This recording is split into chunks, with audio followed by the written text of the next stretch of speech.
Hello everyone, welcome back to the channel. Apologies, it's been a few weeks since I've made like a marketing vlog. I've been a little busy with different things and different projects and stuff. I do appreciate people prefer the escapism, travel vlogs and that type of thing, because it's a bit less intense, isn't it? Everyone likes to kind of go on holiday virtually, so to speak. So maybe there'll be some more of that stuff in the future. So I want to keep the video short today because somebody once said to me the price people pay to watch a video is their time. So I don't want to make it too long, because if I make it like 20-25 minutes, it's not too long for me, but maybe it's too long for them. So I just want to keep it short. Now I'm going to be talking about a couple of different things during this short video, if you like, which is more marketing sort of tech related. So the first one is like video calls. Now I do a lot of these, believe it or not, because in the digital marketing sector we call them discovery calls. So a lot of projects and contracts that are out there and stuff, everyone wants a discovery call, whether it's a tender, contract, or whatever it might be. There's always a discovery call. You can call it what you want, screening call, discovery call, but basically they are discovery calls. So I do quite a lot of these, and depending on whether they use Teams or Zoom or Google Meets or very occasionally Skype, that's a rarity now, can make a huge difference to how these things turn out. Now I always say to people, try and make sure you have the right camera. I'm obviously talking on my digital camera now, but if you're talking through your webcam, make sure you've got plenty of lighting, make sure you've got a clear background, because if you've got a bit of a dodgy webcam or some background noise going on or some other nonsense or whatever, that can impact the quality of the call. One of the big things is with these video calls is the kind of what I call like the closing stages, because whether you're hoping to get something out of a company or whether a company is hoping to get something out of you, they always ask for free advice, believe it or not. It's kind of the norm now. You have to be a bit careful with that, because you can end up oversharing and giving them too much free information, and that wouldn't happen if you went to a solicitor's or something. So you do have to be quite kind of refined and concise in your answers and not overshare too much information, because otherwise you're just not doing yourself a favor. You're shooting yourself in the foot by giving them all the tips, free tips, tricks, advice that they want for nothing, and then they've got no incentive to actually hire you or give you the contract, give you the work or the tender or whatever it might be. So just be a bit careful of that. Getting back to the closing stages, one thing that happens a lot, and I've seen it a lot because I do a lot of the discovery calls, is either party can kind of misjudge the closing stages. Because let me phrase it like this: when people are talking to somebody, they can kind of conceal and hide what they're truly thinking or feeling, if that makes sense.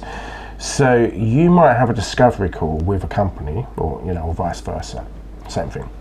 And either party could be putting a brave face on things, by smiling and looking nice and professional, and maybe just offering a few pointers, and and you might get the impression everything's going well. And then right at the very end, they've got their mouse here. I've got mine here. They've almost got it in position on Teams, with the icon, the click off button and everything, so that as soon as you've kind of overshared and given too much information, just click you off. Some of them are a bit more abrupt than others, but normally they can end these meetings quite abruptly by just saying, okay, thanks, we've got other people to talk to, we'll be in touch, cheers, and literally click you off like that. So I've learned over the years, because I've been in this business for a while, and either side can make the mistake, is when it comes to the closing stages of video conference calls, pay extra special attention to like your body language, their body language, and just sometimes I appreciate people, somebody's got to click off the call earlier than the hour. It could come either way, but just be a bit careful, because the last thing you want to do is just kind of literally whack your mouse and say, okay, cheers, click them off, because it's all about perception. You see, you can have a call for like 45 minutes. The call can go great, but if you kind of are perceived to be just clicking off a little bit too abruptly, they can take that the wrong way, and then they might award the contract, the work, the tender, or whatever it might be to somebody else. So just be a bit careful with that. Okay, so the other thing I'm going to talk to you about today, just briefly, without getting massively over into detail, is, I've noticed a bit of a shift in like the kind of digital marketing space. Well, everyone has, with the emergence of AI and different software and stuff like that. But one thing that's definitely happened is, there's been more of a shift towards, the different tools and the strategies and all that kind of stuff. And I've seen that on the discovery calls. Every single call you get and these aren't necessarily always interviews. They could be just a discovery call, because I pitch myself about freelance and stuff. I certainly have done in the past. So it could be a company that has put out a tender. It might be like a freelance opportunity or a side gig or a side hustle, or whatever you want to call it. It could be something a bit more serious, as in full-time permanent, on the books. But look, to get to the point, a lot of these companies will always now ask you, how would you go about growing our brand? It's like a standard question, which might seem kind of harmless, but let's just flip it around. Maybe if you were applying to be a solicitor, for example, or if you're applying to work in the chambers or something along those lines in the legal profession, I'm sure they wouldn't, but phrase the questions a bit differently. They'd perhaps say, can you demonstrate your experience? Can you show that you've your certifications, and have you had any vocational experience, that type of thing, as opposed to saying, how would you defend a court case in event of XYZ crime or case or scenario or whatever. So one thing that happens with all companies from all sectors now, especially in the digital marketing field, they're always asking, how would you tackle or address or spearhead such and such an issue? Would you employ PPC, SEO, or content, or can you talk us through it?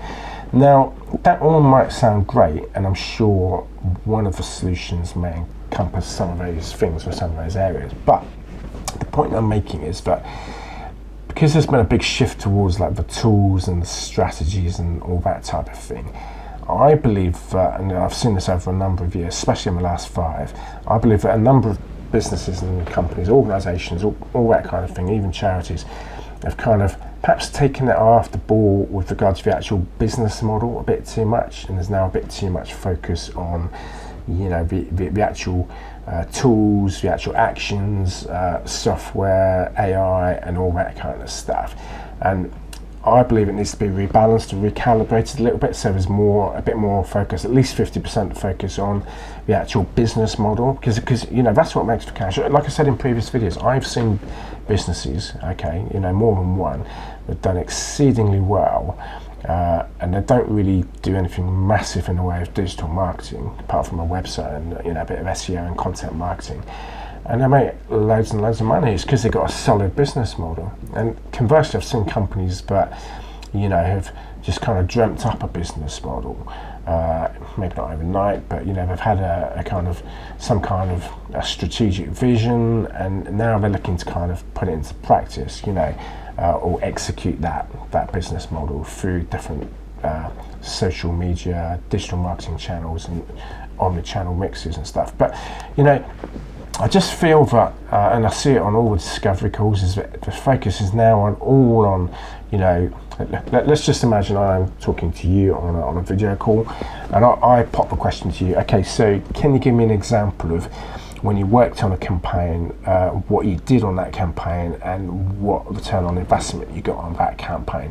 And the question itself is a type of nonsense, because every situation is different. Whether you sell, your business model. I'm just talking randomly. Your business model. You could be a pet food producer. You could be a cake production company, as in like a cake manufacturing company. You could be a removal company. You could be like a SaaS company. That's like an online software company that typically runs off AI, not always, but most of the time. You could be a surveying company. You could be a chain of solicitors. So the actual way that customers are going to find you is going to be different in every single case. without getting too deeply into it, at the end of the day, some people might find you via direct mail, content marketing, typically an omnichannel mix, which is like a mix of like all the different channels and software and AI, bundled together in a way which works.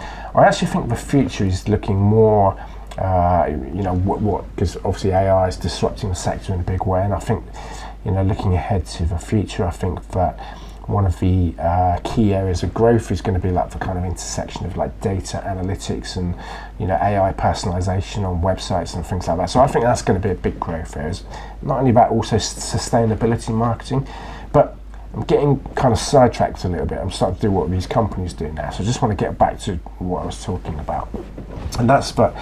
Focus on the business model. Focus on, is the product, the service that you offer as a company, is it in demand? Are there people queuing up to buy it? Is it at the right price? Is it affordable? What are the competitors? Pick out 10 of your competitors, find out which 10 are doing really well. Obviously, you're going to have more than 10 competitors, but find the best 10 competitors that are doing really, really well. And then look at what they're doing. You look at their websites, look at their backlink profile. That's the backlink profile, other websites that link to them. Look at the on-site SEO, what kind of links, internal links they've got, and, the way the page structure is. Look at things like that. Look at, do a bit of research on Google. Maybe ask ChatGPT if you can dig up a bit of it's a great way to do it. You can dig up some great information. It might not be bang up to date, but it'll give you certainly everything up to 2021 stroke 2022 is pretty accurate, and it'll save you doing a lot of work. So type into ChatGPT, list me, 10, 20, 30 competitors, and then, when it feeds you the answer back, it will give you the option to refine the answer, so it will give you an option. Would you like more information? So type yes and give a bit more detail, and just do more research. There's tons of platforms out there. I'm going to put a more than one link in the description so you can see what I'm talking about. But the point is that, if you've got a business model that doesn't work, and you see this with a lot of the startups, somebody somewhere has an idea that they're going to, reinvent the wheel, and, resell pet insurance direct to consumer, with some kind of wacky branding, wacky name, and crazy advertising campaign on social media, and other channels. But, these things have been around for a while. There's lots of other people doing it, and it's all about the business model. The way I try and explain it to people is, try and solve a problem, try and identify certain pain points within, business or from a consumer buying perspective. Try and identify what those pain points are, and then try and set about solving those, so that you've got something that's in demand, something that is going to solve a problem, something that is affordable, something that isn't kind of been done on a mass scale already. That's one thing we do. I've been doing it for a long time, so I'm not like a newbie in the sector, but now there's so many digital marketing agencies springing up. And I see a lot of ads, on Facebook and Instagram. Start your own digital marketing AI digital marketing agency in 3 days, and have your first paying client in 2 weeks, or I've seen some ridiculous ads saying, mate, land your first 6-figure deal in 28 days. It's crazy. Very few people have a situation that works out like that, and I've been in this sector since 2009, on and off, but mostly on. So by that I mean I've got a good 10 years plus experience, like rock solid. I had my own agency at one point. So I can tell you now that these kind of clickbait advertising, that's what it is. Clickbait is, people are posting these ads, sponsored ads, make 28 grand in 14 days using AI, and it's clickbait. It's just to get you to click on the link, and what they want is your phone number, email address, so they can then send you their pitch and get you to sign up or buy their product for like whatever they're charging a month or whatever. So focus on the business model. I'm not saying don't focus on the strategy, but I do think there's been a bit too much of a shift towards the actual execution of of how you're going to get it to the market. So let's just flip it around a little bit. Imagine you're a chef and you worked in a kitchen. I'm sure as a chef you would know that people are interested in the food. What kind of selection of dishes.